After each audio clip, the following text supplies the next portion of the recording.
Hey, I'd like to welcome you to another episode of Mission Matters. My name is Adam Torres, and if you'd like to apply to be a guest in the show, just head on over to missionmatters.com and click on Be Our Guest to apply.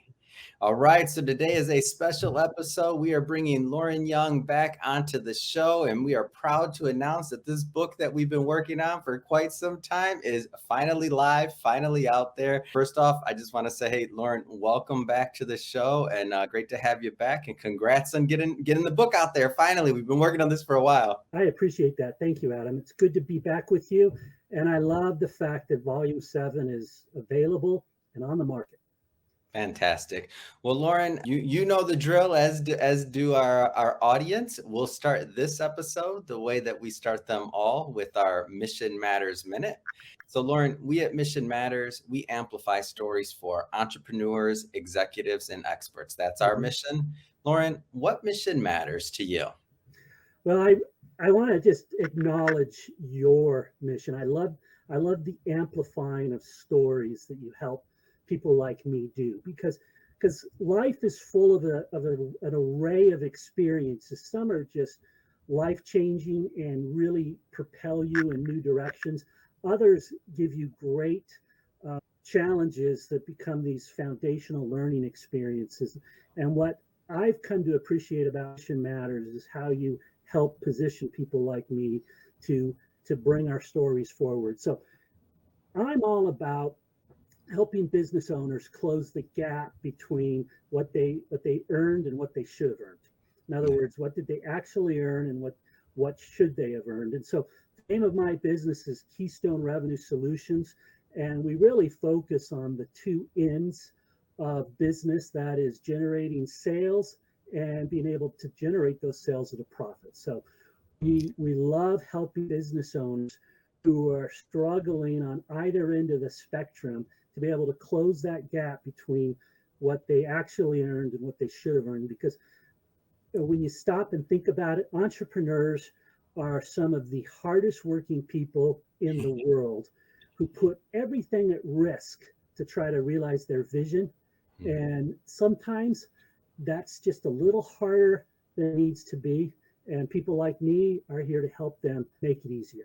And so great having you back on. And we're definitely going to get into your book content, really keys to improving sales and sales solutions. But I don't want to assume that all of our new listeners or new visitors maybe caught some of the earlier work that we've done together. So maybe let's just start off with a little bit about your background and really how you got into business. Well, I grew up in a home where, work was important. And so at a really young age, I actually had my first own business where my clientele were retirees living in trailer parks. And I was 7 years old, and I would ride my bike into these trailer parks, and I actually put a little 3x5 card up in their community center offering to pull weeds. And so I would come in and pull weeds around a number of different trailer parks within the town I grew up in. And I'm going to actually name the town, Adam. I grew up in Yucaipa, California. Oh, wow. And California sits at the foot of the San Bernardino Mountains. And when I was growing up there, it was a retirement community. And so there was a lot of business. And while I was 13, 14, 15, I had this really good route where I could make a lot of money pulling weeds. And it was just something that started me appreciating the importance of being where your customers are and making it easy for them to connect with you. So I kind of put that on back burner when I went into the retail grocery industry, because I could actually make more money that way.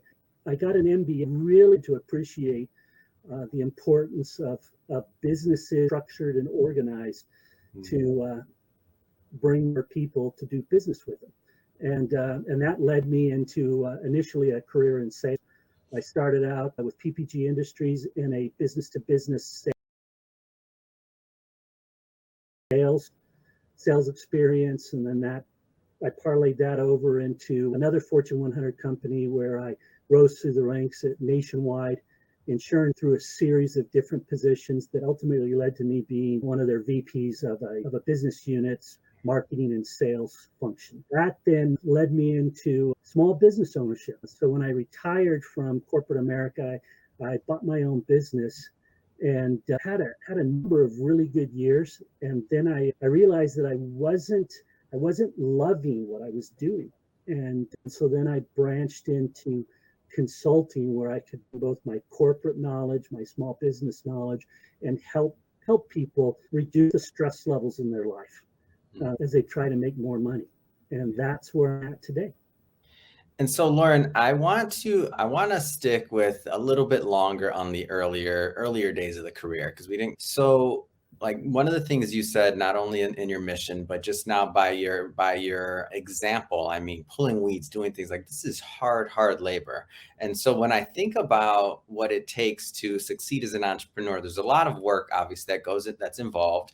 But sometimes, I don't know who said it or why, but sometimes you're climbing up a ladder that's on the wrong wall, and you're doing a lot of work as an entrepreneur. Maybe you're not getting the results you want, and maybe you're putting in more effort, and there's only so many. I'll pick on myself, like on the early days of Mission Matters and of me being an entrepreneur, I'm working a lot of hours, but I wasn't getting the results that I wanted. And a lot of it was due to me growing as a business person, understanding sales, business profits, how all of that looks.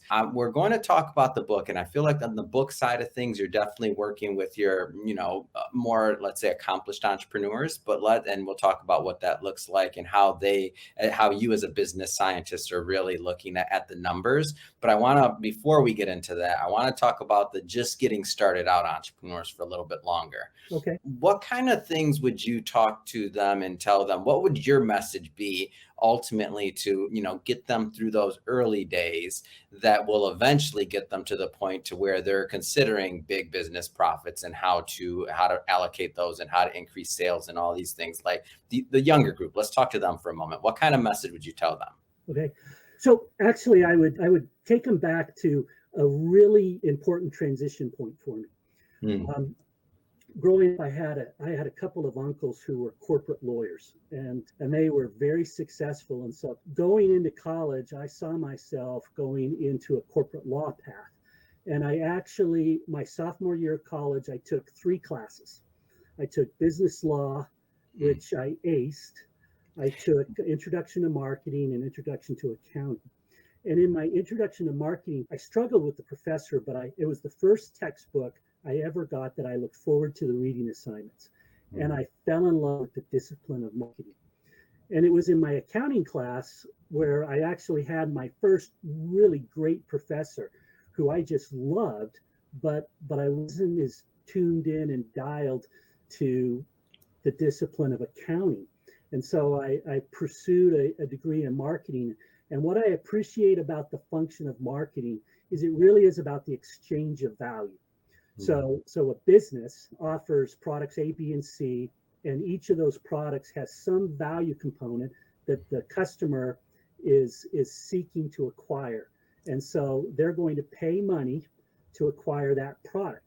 And the reason they're going to pay money to acquire the product is they have a need that they want to satisfy or a want that they want to serve. And so business comes down to an exchange of value. And so if I was sitting in front of a group of budding entrepreneurs who are starting out, I would really encourage them to pause and reflect on what's the value they're creating for their customers. In other words, what are they going to develop and offer that someone's willing to pay a price at that you can earn a profit off of? And that exchange of value is at the core of every single business around the world. So be clear on that exchange of value, because then that will position you to not only make money on your sales transactions, which is every person buying from you, but it'll also help you connect those that should be buying from you but aren't. Yeah. And I love that you make it, you boil it down to what business is about, right? The exchange of value, right? Like you're giving a service, whether it's pulling weeds, whether it's creating content like this, whether it's a book, I mean, whatever the value is that you have for the marketplace, and somebody's willing to exchange a little bit of their coin for it, hopefully a lot of their coin for it, depending on your service, right? Well, and when you stop and think about it, Adam, anytime somebody parts with money, to you, the business, they have conveyed to you that I believe in what you've told me. I want what you're offering me, and I'm going to give you part of my hard-earned money Yeah. to get what you're selling. And that's to me, that's a position of honor where you're honoring the sacrifice. And for some people it is a real sacrifice because it's hard to make a buck these days. And Yep. so every time they part with that money, they're voicing give them more than what they're giving you so that they'll buy more from you. In other words, they'll become a repeat customer and they'll refer you to others, because that's really the holy grail, is to get more people buying from you and then to refer you to others.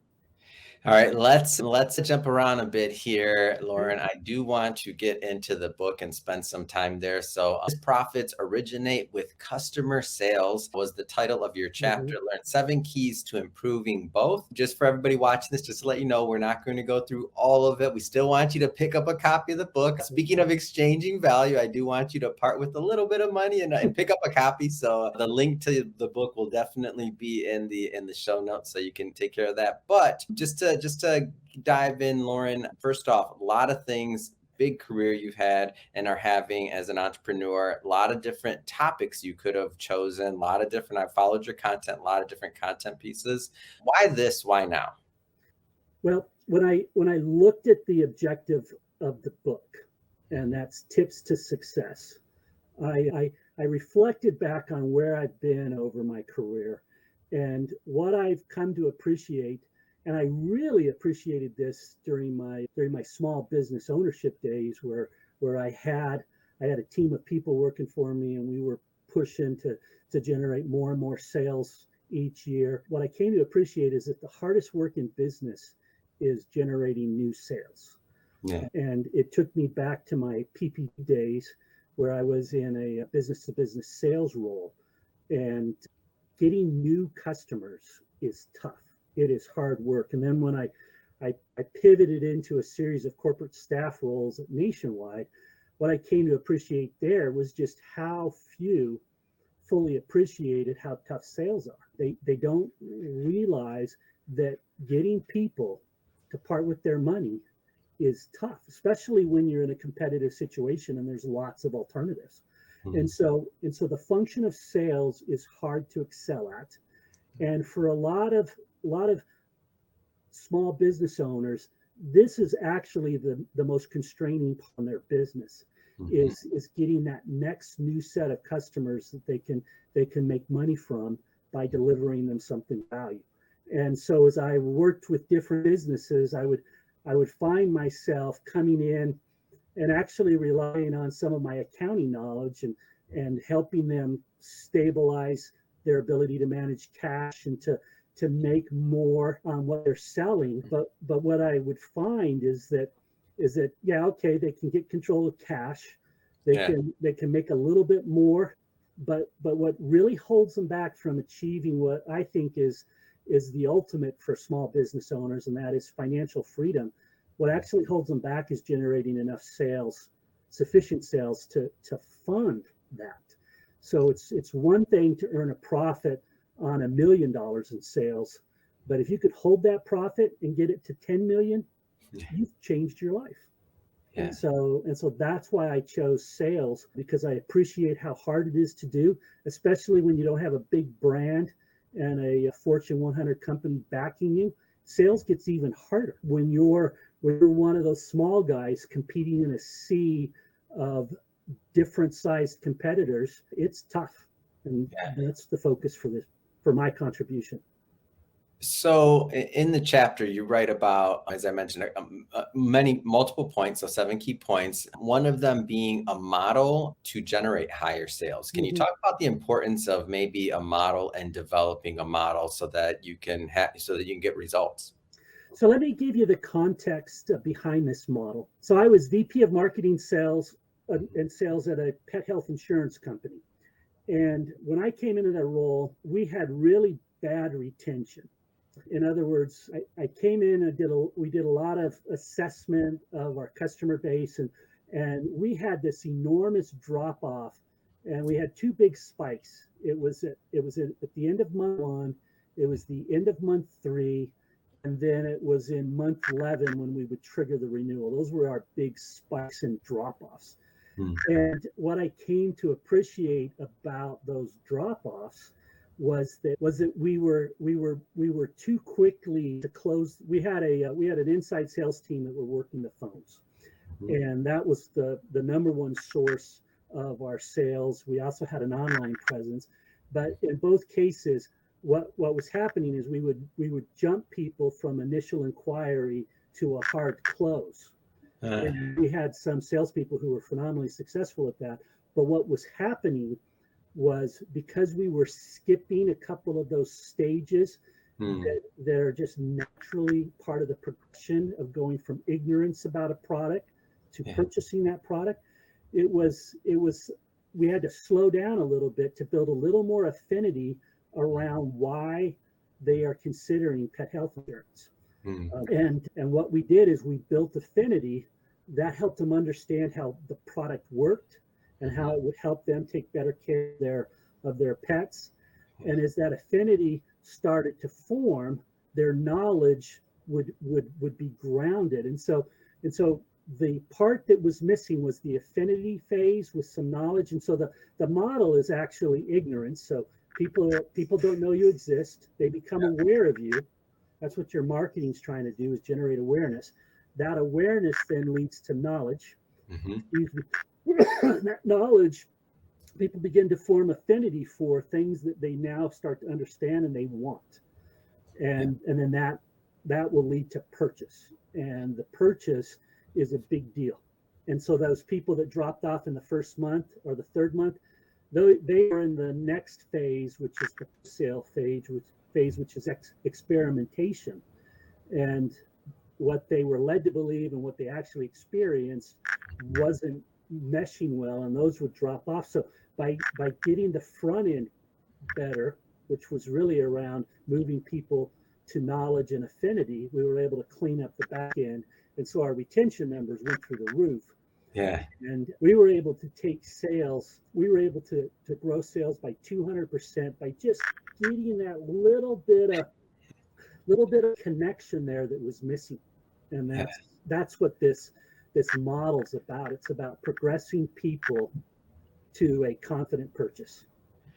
And to me, that's exciting. Like, if I'm a business owner and I'm watching this and I haven't really considered what you're talking about, to me, there's a lot of hope in that. And that's why, like, here, we're always looking at our sales process on different things and trying to reevaluate what makes sense, what doesn't. You talk about brand affinity. How do you produce, how do you educate, like all these things. To us, that's kind of a never ending cycle. And at this point, it's part of our DNA and how we put out content. Like, we're always reworking, rethinking, how can we create a better experience for the viewer? And now it's in our DNA. But I can't claim, and I don't recall when we had that shift or that turning point. So in my opinion, some of the people that'll watch this might be a turning point for them, especially as they read your chapter, as they listen to your interviews, as they dive into some of the other work that you're doing and workshops and seminars and other things. Like, this may be the turning point for them. So where would you say that if an organization doesn't have that in their DNA already, where do you say someone starts? I think the most effective way is look at your customer, those that are really good customers. In other words, they don't scrap and fight you for the lowest possible price, but they allow you to make some money on the transaction you're doing. So you start with your best customers. What do they look like? And what you're really trying to do is, this isn't about their demographics or some creative narrative on that puts some personality to them. What it's about is real clear problem identification. And I come into you with a problem, and they're looking to buy from you to solve that problem.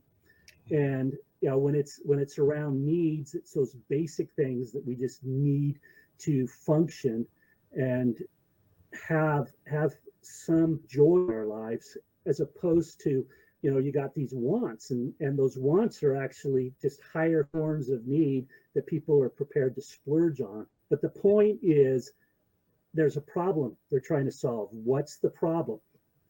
So you got to get clear definition around that. And then the next thing you want to really appreciate is what's their purchase decision criteria. In other words, how are they going to collect information such that they can determine whether or not you can solve their problem and if your solution is worth what you're asking for.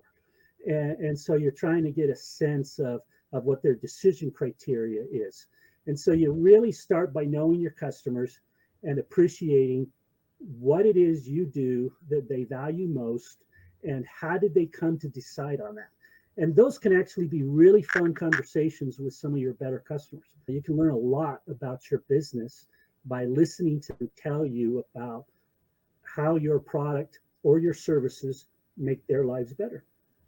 So I want to jump around a bit here. So let's address maybe for some of those that do have that in their DNA, and they do, and this is kind of the phase we're at right now. So we always are trying to get better in terms of the content, the product. We talked about it. We're even trying to get the books better. And you've consulted and given us some wonderful suggestions that we're going to implement. But now let's say it's in your DNA, you have this culture, you want to improve, but maybe you're light on the documentation side. Can you make an argument for, and you did in the book, but can you kind of address why it's a documented sales process leads to more sales?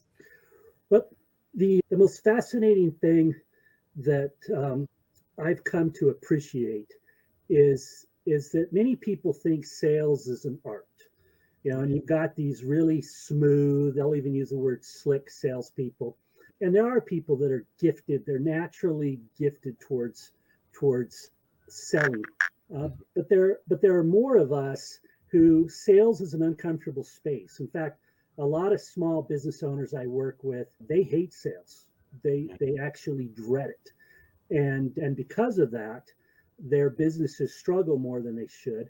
And they aren't positioned to engage more of their employees in the process of selling what that business does. And so the value of a documented sales process, which I like to refer to as a persuasion process, because sales actually occur at the point of persuasion.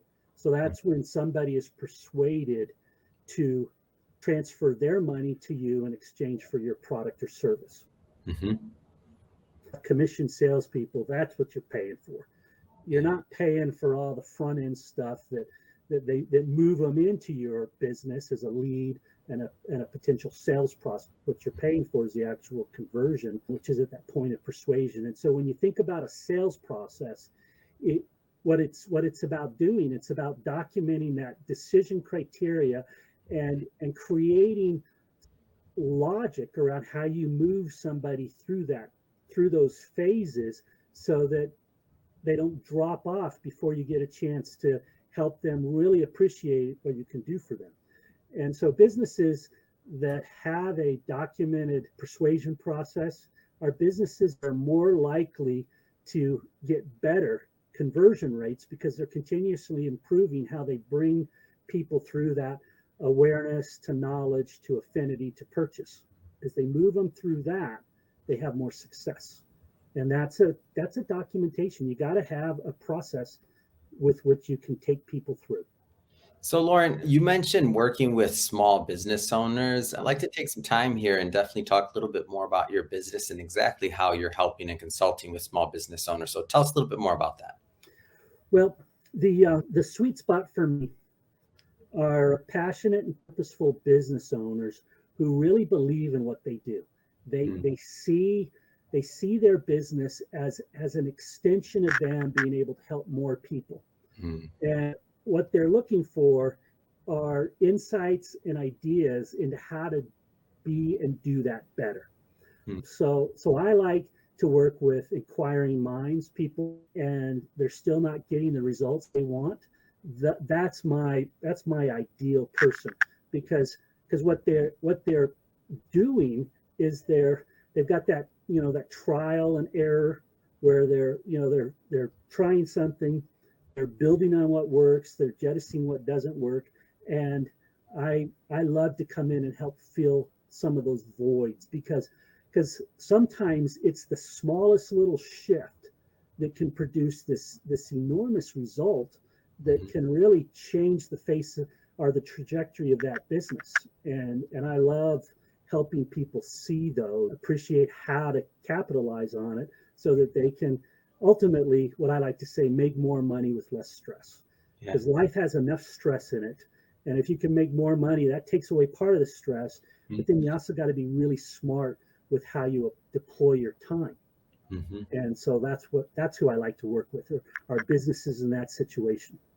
Yeah. And I like the way you say that too, that sometimes it can be small changes, because for people that maybe haven't worked with a consultant or just don't, they, nobody's arguing that somebody doesn't know their business or doesn't know. But to me, every time I've worked with somebody outside, our processes improve, like everything just improves, even yourself. So you being a part of the book and helping and contributing, you gave me some feedback. I'm like, oh my gosh, I never thought of that. Like, you gave us, in your natural way that you love helping businesses, you gave us plenty of insight. And so I can't even imagine what it looks like to work with you on a one-to-one basis or over time in some type of engagement and fashion to make sure that you're having ongoing results.